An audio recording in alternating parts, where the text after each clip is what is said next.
Oh, edi, kung ganun, okay na lahat. Wala nang problema, no? Kaya, honey, kailangan magpasalamat ka sa akin. Kung hindi kita dinala rito... Umalis na tayo. Aalis na kayo?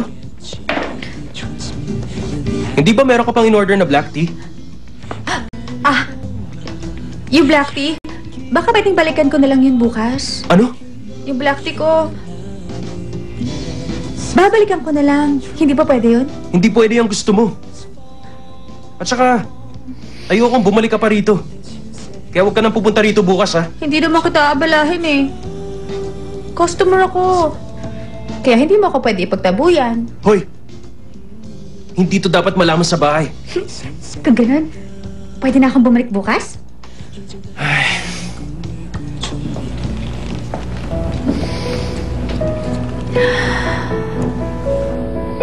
Busy ba? Ang dami kasing customer. Medyo pagod na nga ako eh. Okay ba maging independent? Magkasama na sila ni Ero sa trabaho. Kailangan may gawin ako. Lagi akong pupunta rito. O yan, halika na. Let's go! Masaya ako ngayon dahil nakita ko ulit si Jello.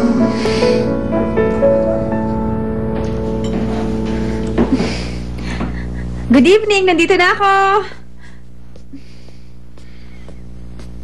Bakit ngayon ka lang?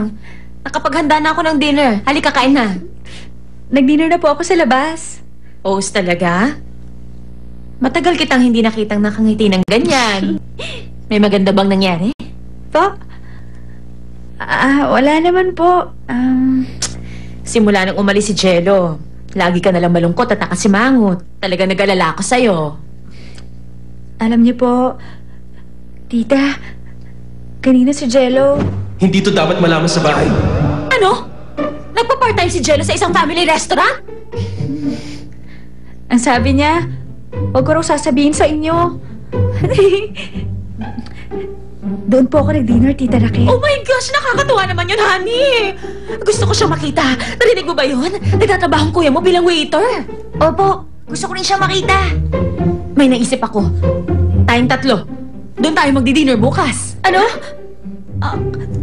Pero secret lang po dapat yun eh. Ano ka ba? Huwag ka nga matakot sa kanya. Honey, akong bahala sa'yo. Makinig kayo. Magdi-disguise tayong tatlo. O ano maganda yung naisip ko, hindi ba? Opo.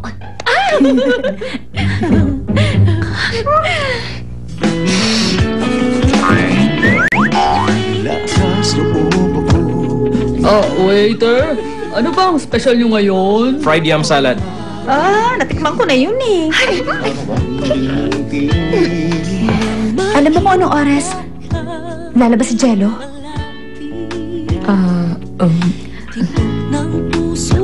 Sige na. Magsabi ka na sa akin. Kahit konti. Hindi ako sure. Baka 9 p.m. siya mag-out. Ganun ba? Salamat Kanina ka pa?